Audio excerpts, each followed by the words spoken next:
Assalamualaikum. Okey.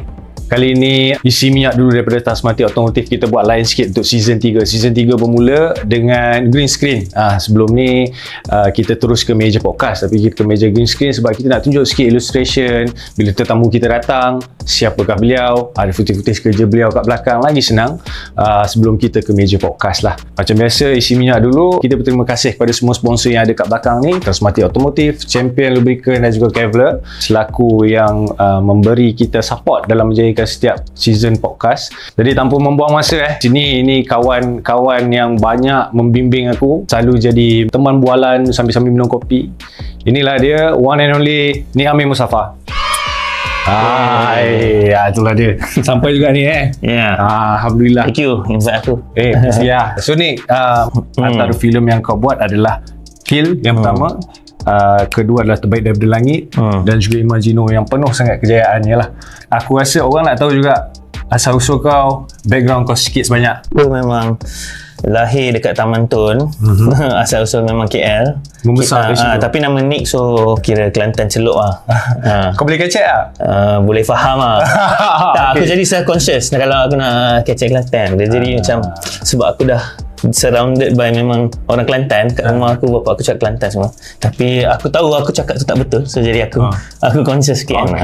Kau start minat filming time bila? Umur berapa? Aku actually engineering background, so dari segi filem punya minat tak tahu lah, tengok apa movie ni semua minat lah, tapi nak buat tu aku belum betul-betul decide until after aku dah study engineering ni. Mungkin sebab aku tak suka engineering, jadi aku decide untuk join. Tapi selain dari tu aku macam tengok lah TV, drama, movie semua. Engineering tu section mana? Automotive? Bukan lah. Transmatic Automotive. Bukan lah. Electrical. So bila kau nak venture ke arah filming, kau aku tahulah kau ada background sikit. Cuba kau cerita background akademik dari segi filming. Aku memang ambil engineering tu 4 years study. So masa tu aku nak apply for PR lah kat situ. Tapi application tu lama gila. Sementara tu aku join film school kat situ 1 year. So formal education itu saja 1 year film school, tapi dia macam practical punya school lah. Dia macam terus buat short film, buat music video, dokumentari. Nama film school apa? Metro Screen. Dah tak ada lah sekarang. Dah tak ada. Tapi yang cikgu dia sebab dia macam dia macam polytechnic type lah, tapi private punya style. Cikgu dia memang orang film industry Aussie lah yang datang, macam DP ke producer, director. Okay. Sebelum aku ajak kau dulu ke meja podcast ni aku nak tanya kau satu benda lah. Kill, Terbaik Daripada Langit dan juga Imagino, yang mana satu menjadi pilihan hati? Mesti nak tahu benda ni. Tiga-tiga ni pilihan hati maybe Imagino lah sebab latest tu reflect aku punya mindset yang paling latest. Dia macam snapshot of apa yang aku rasa jiwa aku at that time lah. Latest is Imagino lah. Dan untuk siapa yang tak tahu yang menonton ni kalau kita dengar lagu Hasrat daripada Amir Jahari, lagu tu takkan ada kalau tak ada Ni Amir. Aku kena bagi benda tu. Kena buka sebab aku tahu siapa yang memilihnya kan. Ibu Amir Jahari pun ada, kalau nampak posting-postingnya pun banyak dia memberitahu proses pemilihan itu dan bagaimana lagu tu terhasil, dan dia menjadi satu antara lagu yang sangat epik lah sehingga menjuarai jual lagu. Senang cerita kenapa aku nak sangat invite Ni Amir, sebab dia ada satu insting terhadap benda-benda seni yang sangat baik. Jadi benda-benda tu yang kita nak cuba keluarkan. Jadi stay tune, kita jumpa di meja podcast. Okay, jom. Anda sedang mendengarkan podcast Isi Minyak Lu by Transmatic Automotive.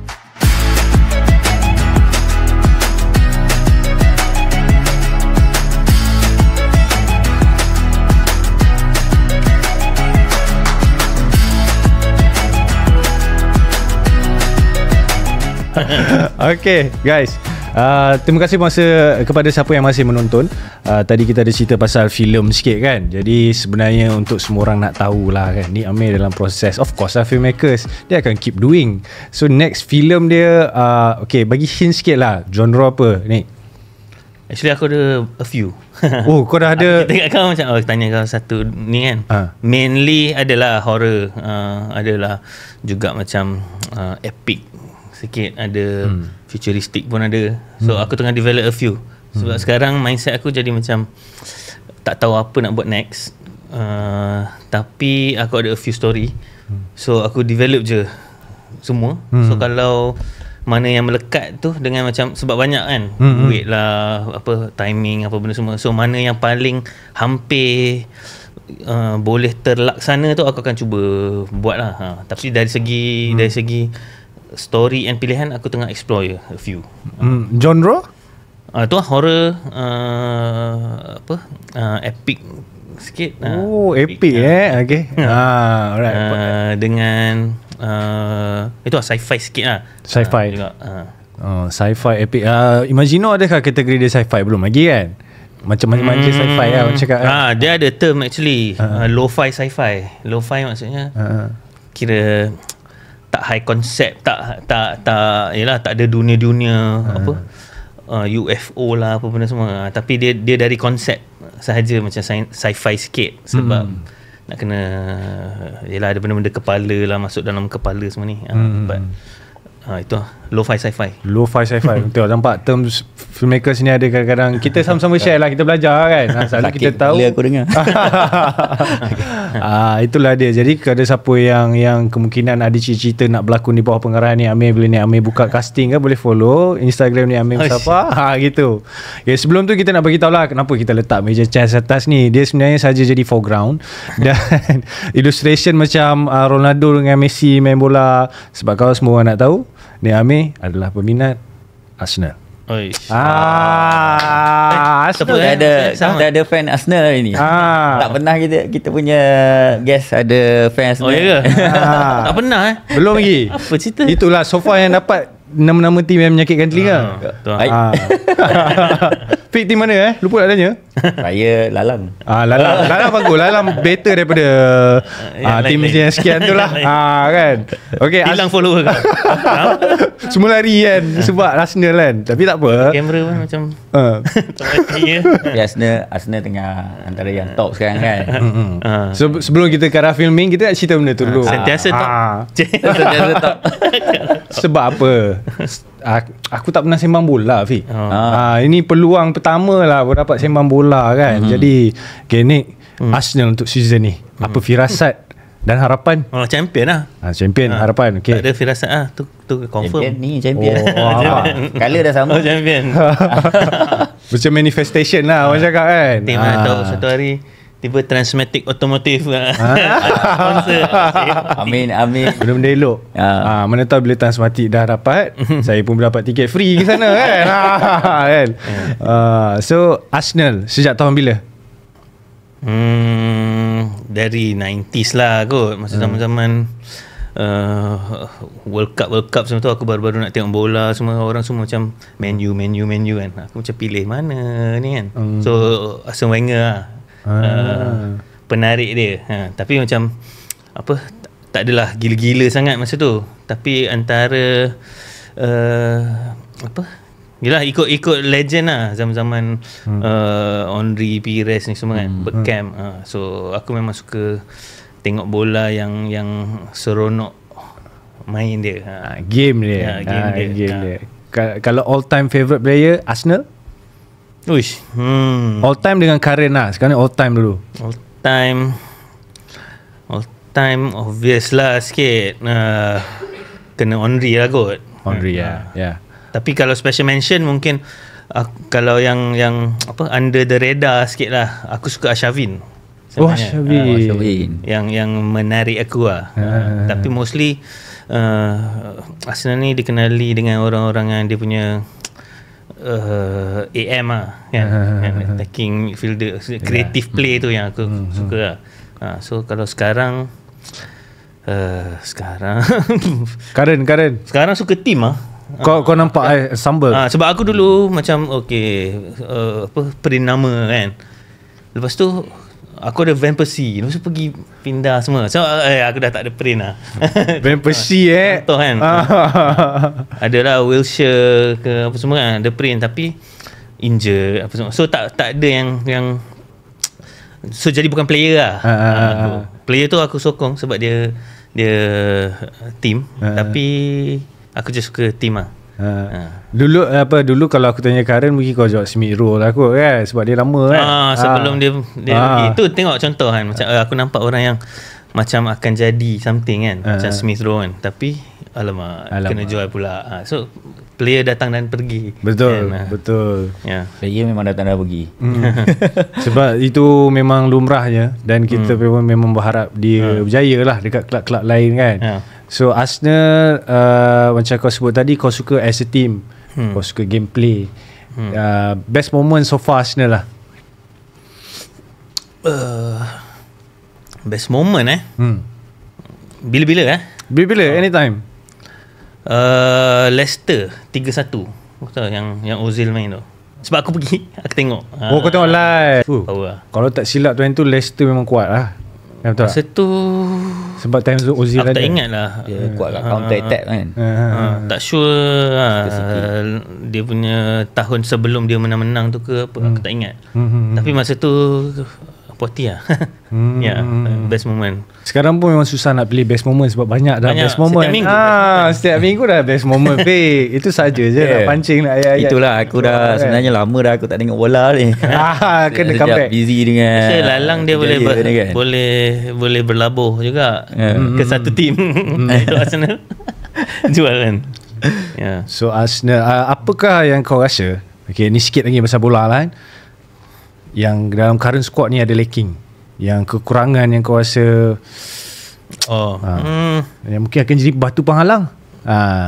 Depth lah sikit. Sebab semua first 11 semua ada juga macam orang sub yang boleh tolong apa semua, tapi tak cukup ramai, tak sesolid team, tak sesulit macam Manchester City ke contoh, dia boleh ganti je orang kan, sebab tendency injury tu kan macam tinggi kan. So bila orang injured je, tak ada orang ganti sangat tu, mungkin sakit nanti kalau kena lah kat ujung. So lag dia something kat situ lah. Sebelum ni mungkin rasa macam tak ada striker ke apa, tapi macam Havertz macam okey pula. Sekarang ni kita dalam kebimbangan sikit sebab kita ada injury prone tu ramai yang pergi international break dan injured. Tapi okey je so far kan, macam Odegaard injured orang ganti pun okey. Cuma ni Saka kata injured pula, tak tahulah. Saka injured, Martinelli dah start pakai tape. Kat Brazil international kan. Odegaard expected December. Betul lah. Dia dah makin merisaukan. Injury je lah isu. Tapi tak apa lah, kita berdoa saja. Arsenal macam mana pusing pun main dia akan fokus do best kan. Dan attacking midfielder macam kau cakap memang selalu mendapat perhatian. Ozil, Fabregas daripada dulu attacking dia memang bagus. Tak ada lah sekarang. Tapi Trossard ganti Odegaard tu okey lah juga kan. Sementara kan. Aku rasa Trossard tu okey lah untuk kalau dia lama tiba-tiba nak main full attacking dengan Odegaard ke apa kan.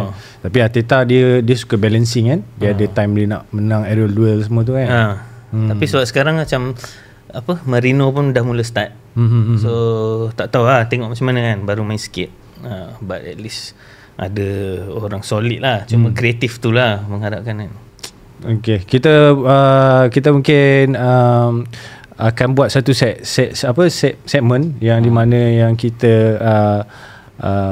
happy sebab Arsenal dah menjuarai Liga. Kita rekod siap-siap lah ni kan. Yes, alhamdulillah 2024. Aku dah rasa Lokman pun Arsenal ni, Arsenal ni. Memang takkan tak tahu. Ya, tak ingat. Kejap lagi yang datang ni pun Arsenal juga. Anas Ridwan. Itu pun Arsenal juga. Itu boleh panjang, katanya dia datang pun nak pakai baju Arsenal. Patut kita ada segmen bola kali ni. Okay. Nampak belakang semua telinga dah panas. Okay, kita tukar lain lah. Okay ni untuk perancangan filem yang terbaru. Dia ada berkisar pasal banyaklah sekarang option yang kau dah put on the table kan. Sebelum ke arah tu lah, mungkin orang ataupun yang tengok cerita kau atau orang yang dah anggap kau macam mentor dalam nak buat filmmaking, sebab aku pun menganggap benda tu. Sebab kau banyak share knowledge kan. So apakah antara benda-benda skill set yang kau rasa engkau highlight kan kalau nak buat filem? Aku aku rasa skill set kalau dalam banyak-banyak kan ada story, nak fikirkan cerita macam mana, ada yang terror organize set tu macam mana nak shoot, ada yang technically dia terror kamera work dia cantik, dia boleh, ada yang boleh performance, boleh naikkan performance pelakon ke apa semua. Kalau aku jenis story filmmaker lah. Maksudnya aku akan fikirkan story tu habis-habis sampai masak. Dari segi aspek lain tu aku akan ambil tahu juga, tapi aku jenis collaborative punya kerja. So contoh macam kamera, aku akan tahu kamera lens apa, brand apa, f-stop bla bla bla, segala jenis kamera, method tu roughly lah aku tahu. Tapi aku akan rely on cameraman untuk macam DP yang tahu dia punya ni lah, and terima suggestion. Contoh macam jenis shot, jenis framing ke apa semua, aku ada bayangan sebab aku cuba study and research sendiri, tengok movie apa benda semua. Tapi aku akan rely on DP untuk macam bagi juga dia punya cadangan, and aku akan terima. Tapi on story is where aku macam betul-betul fokus lah. So dari situ, in terms of research, aku banyakkan lah baca buku, buku cerita lah, tengok movie banyak-banyak, just aware of sebanyak mungkin benda. Aku nak deep dive kan, setengah topik ke tema ke, aku nak cuba fikirkan benda tu. So benda tu tak sepatutnya necessarily just dengan filmmakers, dia boleh dengan sesiapa. So contoh borak, contoh macam kalau kita nak borak pasal otomotif punya industri ke apa, aku suka nak tahu. Jadi macam aku tanya macam mana, apa-apa cerita-cerita atau info yang aku boleh nak apa, kupas lah, supaya aku ada simpan. So bila aku buat something, walaupun mungkin tak ada kaitan ke apa, cara orang perform, at the core kita semua human kan. So aku as observer, bukan, aku mungkin tak terror dari segi contohnya orang macam theater director ke apa, mungkin dia tahu macam technically macam mana kau nak tunjukkan marah ke apa ke semua, tapi aku tak tahu nak cakap benda tu mungkin. So tu aku kena collab. Contoh macam kau berlakon, okay, kau ada cara kau ke apa, aku akan dengar ke. Tapi ultimately aku kena develop aku punya taste. So aku punya taste tu aku dah tahu enough daripada borak-borak dengan orang apa benda semua, and tengok untuk tahu aku sendiri punya taste. Macam okay, inilah jenis camera shot yang aku suka, inilah jenis performance yang aku suka. Maksudnya kalau marah level tinggi, mungkin orang tu punya style. Lepas tu lepas borak mungkin dia boleh turun ke yang aku lebih suka. Tapi aku tahu yang aku betul-betul suka dekat sini contohnya. So aku kena tahu diri sendiri dalam segala aspek filmmaking lah, kamera ke, lakonan ke, tapi yang core-nya yang aku rely on diri sendiri, story. Okay. So kau ambil input untuk develop taste, dan kau self-aware untuk apa pilihan yang kau buat lah. Betul tak? Kan, supaya benda tu manageable dalam story kau. Sebab kita nak check macam aku nak buat decision kan, in whatever lah. Tapi spesifik kalau filem ni kita nak buat decision, mungkin kalau tak berapa nak sure, mungkin nak kena tanya orang, kau rasa okey ke kita nak buat macam ni Tapi ultimately kalau especially on story, aku akan kena ikut insting lah, macam tu. So aku kena develop insting aku on story, on film, macam tu. Faham. Taste tu lah. Taste tu paling penting sebenarnya kan, sebab benda tu bukan ada formula pun. Faham. Itu kalau ni nak tahu lah, apa Fik nak tahu ni, kalau dia buat cerita, dia ada pelakon watak berjual burger ke apa benda, sampai ke ujung-ujung tu dia cuba jaga lah. Maksudnya setiap pelakon yang dia ambil tu kadang-kadang aku tengok macam handpick. Aku nak budak ni okay, tahu dia dah sampai dah. Aku nampak kau bagi peluang dekat orang baru, dan ada contoh cerita dalang lah. Sebab waktu tu aku berlakon under pengarahan Nik Amir, dan aku perhatilah, observe untuk dapat ilmu kan. Dan cara dia tak detector. Certain director dia dah ada fix session tu. Dia nak ni, dia ni je. So dia tak open the window untuk flexibility. Kadang-kadang dia termiss benda-benda input yang best. Tapi dengan kau, aku belajar flexibility tu antara benda yang membantu dalam buat satu naskah lah kan. So apa yang aku faham juga dari apa yang Nick share ni kan, director ni lebih kurang director company juga kot. Maksudnya dia kena ada flexibility, kena dengar juga Maksudnya ambil input daripada orang lain dan kita proses dan ikut test apa yang kita nak sebenarnya. Tapi input tu masih kena ambil, betul. Tapi aku tertarik dengan apa yang Nick beritahu dia daripada bidang engineering dan ke bidang filem lah, kan. Macam mana dia boleh jadi macam tu lah? Itulah aku rasa memang aku pun agree lah dari segi director company, sebab aku pun memang run company production film, and aku rasa background engineering tu dia sebab produk dalam filem ni dia macam produk apa-apa produk lah kan. Ada produk-produk sini semua, nak jual kasut ke jual apa-apa macam-macam benda yang kita cuba jual, tapi filem punya produk is art. So benda ni subjektif dari segi penerimaan orang. Well, kalau nak kata makanan pun subjektif juga, ada orang suka ke tak ke kan. Tapi at the end of the day, kalau art ni compare dengan engineering, dia macam opposite kan. So aku selalu nampak benda tu as otak kiri dengan kanan. So otak kiri otak kanan kot yang art ni. Ke mana tak balik one of it lah kan. Satu tu art, satu tu engineering ni membantu aku dari segi logik punya decision, teratur, disiplin planning punya benda, financial punya benda. So yang otak art ni is yang explore lah. So setengah ramai sebenarnya artis atau filmmaker ke apa ni semua very into dia punya nak buat art saja tanpa stepping back untuk in a way ada that sense of logic of business. Tapi ada juga yang just business saja, just ni producers contohnya, just producer business tapi tak berapa into art sangat. So dia kena find the right balance lah.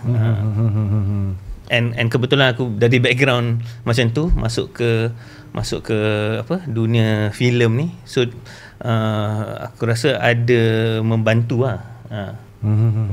Mungkin tu juga yang buatkan karya-karya Nick berbeza daripada karya-karya yang dah sedia ada dekat industri sekarang kan. Sebab kalau kita tengok Imagino punya movie tu pun dia bagi saya dia lain daripada yang lain lah yang dah sedia ada. So dia punya plot twist ke apa semua kan, dia nampak dia tersusun tapi orang tak boleh nak baca sebenarnya. Betul, dia itu adalah elemen setiap kali kita keluar filem, kita nak keluarkan kita punya karakter juga kan, dalam pemahaman kita terhadap apa yang kita nak cerita tu lah. Itu yang daripada Kill, Terbaik dari Langit, dan juga sebab tadi kau ada cerita pasal kamera, bahagian kamera tadi kan. Adakah tiga-tiga tu menggunakan kamera yang sama, dan boleh kau share kamera apa? Kamera lain. Tiga-tiga kamera lain. Kill apa? First kamera tu DSLR dia. Apa masa tu? Canon 5D. So masa tu DSLR punya dunia ni baru start. So kita ada akses kepada DSLR yang boleh record video, yang boleh tukar-tukar lens. So kita boleh pakai filem punya lens, and cost dia lagi rendah lah. So masa tu memang small scale punya movie, so kita ada access untuk nak buat lah movie. Yang secondnya Alexa, Ari Alexa, yang latest punya, yang Terbaik Langit tu. Dan Imaginor, Blackmagic, Ursa. Itulah dia. Sebab masa tu Blackmagic ni sebab dia ada post production flow dia juga. Color dia tu, orang color pakai DaVinci Resolve, which is under Blackmagic. So Ursa ni match lah. So semua ada lain-lain punya ni. But kalau nak kata on technical ni, aku anggap semua as tool je. So apa kamera pun tak apa. Cuma yelah dia ada efek-efek dia of like look mungkin lain-lain ke apa. Tapi yang aku pentingkan kalau masa Imaginor tu memang story and performance first. So maksudnya aku tak nak terhad dengan, katalah aku dah set up, katalah nak shoot korang, dah cantik dah lighting ni apa benda semua, tapi kalau aku nak suruh korang bangun pergi ke sini, kantoi lighting aku. So aku lagi prefer tak ada lighting tu. Aku shoot je. So lighting tu aku pakai lampu biasa je ke kan, lampu atas je, whatever lah. Tu kena discuss dengan DP tu lah. Tapi depends on jenis projek, apa yang fokus tu lah.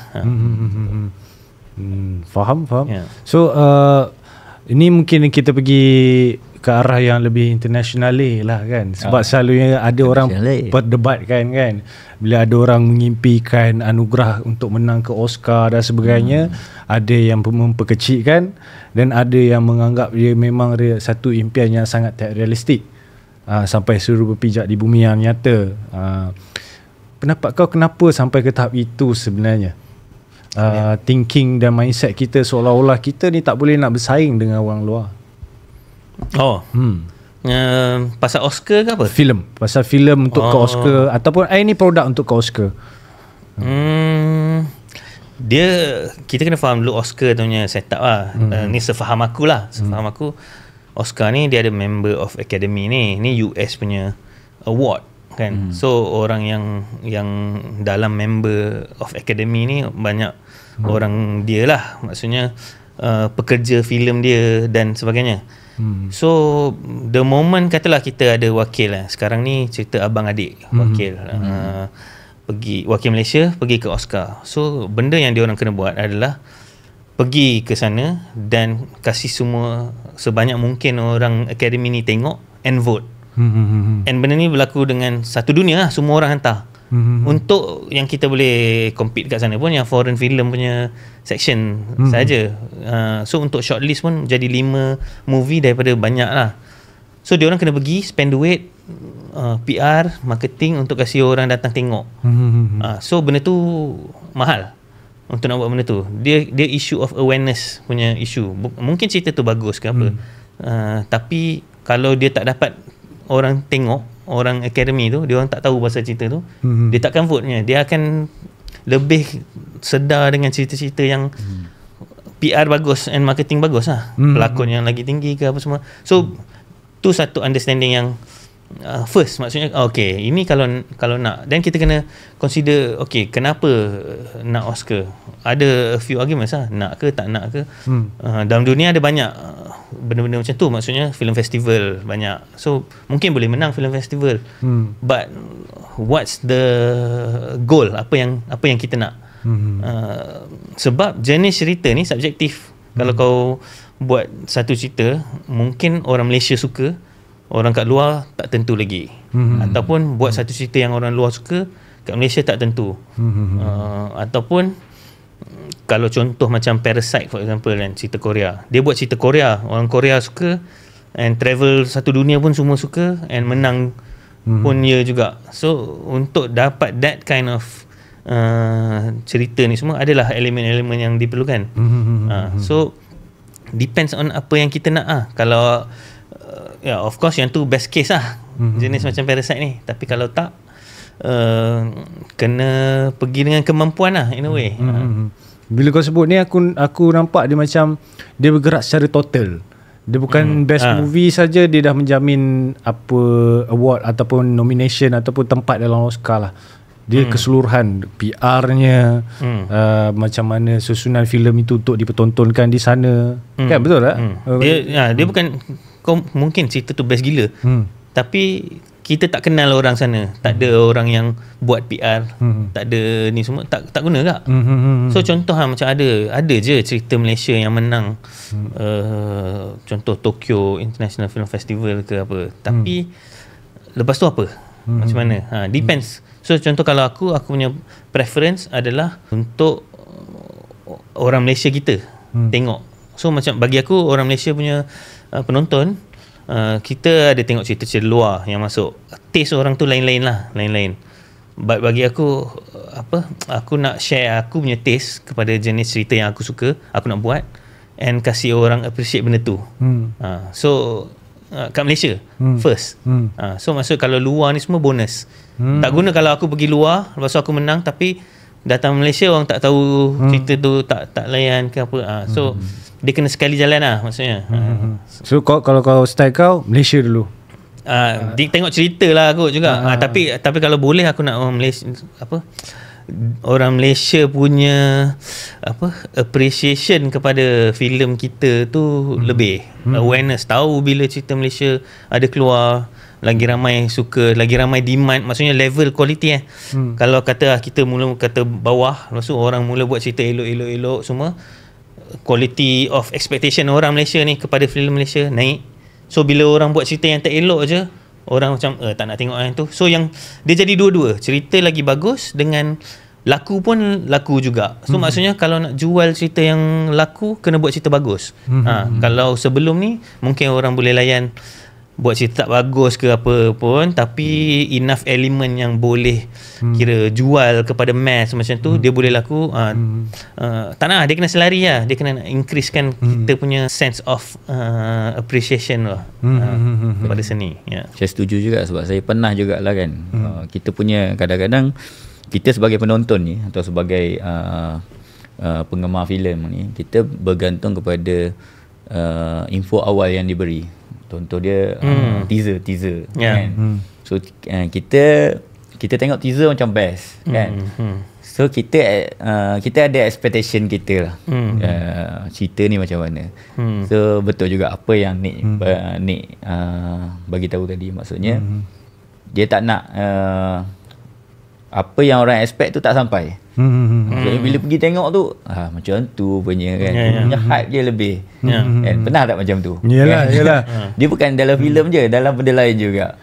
So betul lah, benda tu kena selari lah. Saya setuju benda tu. Dia keluarkan semua bullet dia lah kat teaser, tengok dah habis dah, ini je ke yang faham tak kan? Betul. Bukan tu je, dia kadang boleh keluar bullet tu opposite pun juga. Maksudnya dia jual cerita action, masuk cerita lain, cerita love story ke apa. So dia trick orang punya juga, so orang akan jadi tertipu lah kan.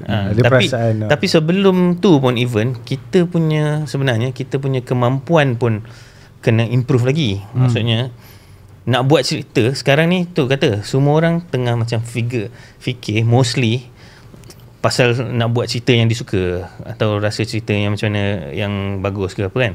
Tapi kemudian tu jadi afterthought dari segi itu lah kata. Sebab teaser tu nak kasih orang tahu pasal movie ni wujud, nak tahu bila cerita ni keluar, siapa berlakon ni, semua ada expectation.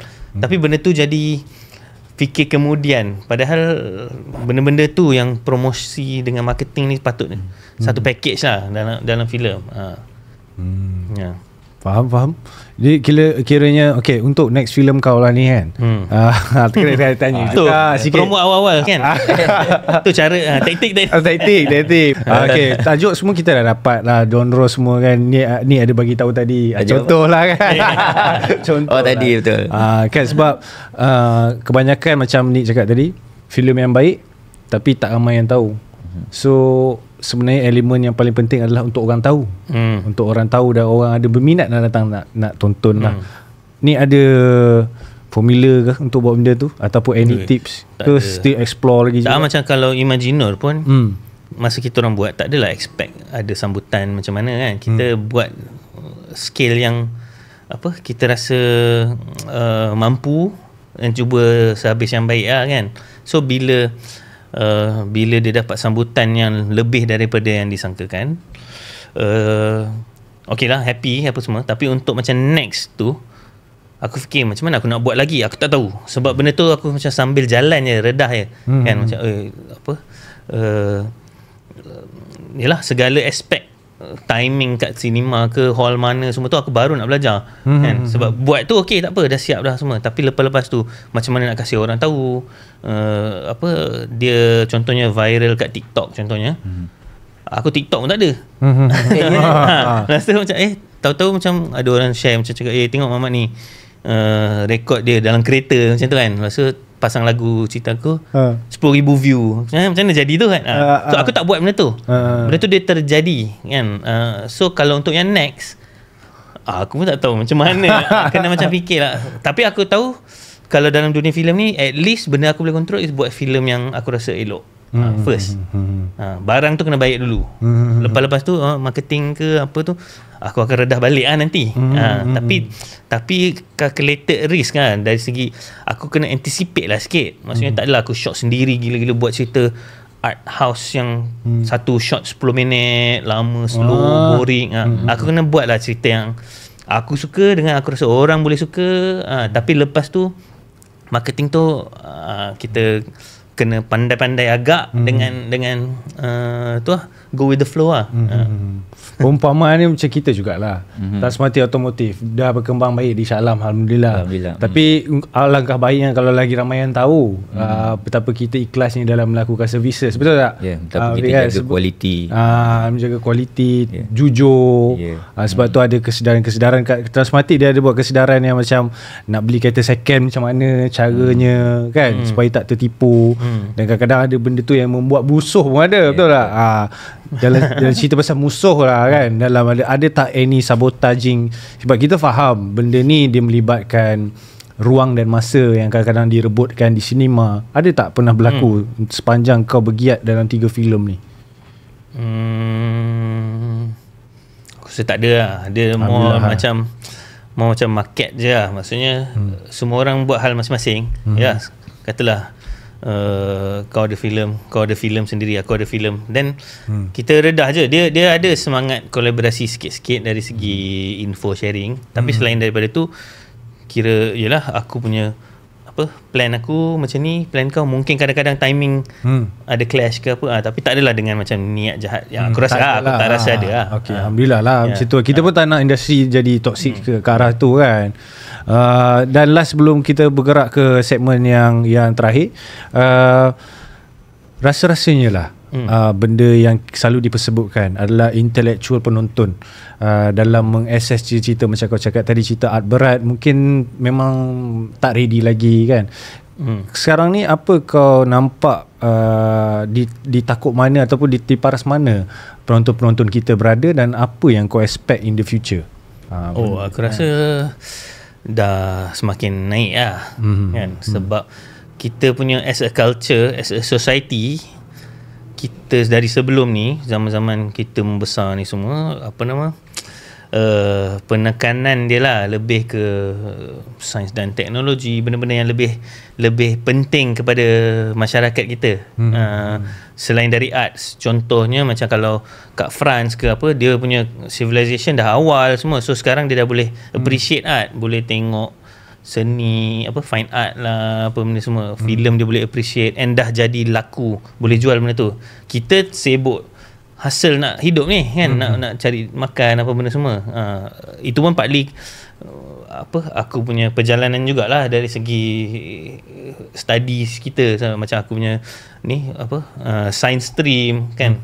Kalau kau bodoh kau masuk kelas last kelas seni kan. Itu kira so ada mindset yang macam tu. Tapi sekarang ni sebab dunia social media lah apa benda semua, so tu partly juga yang jadi dengan Imaginor semua, dari segi awareness ke apa semua, dah ada platform atau avenue baru dari segi penerimaan orang.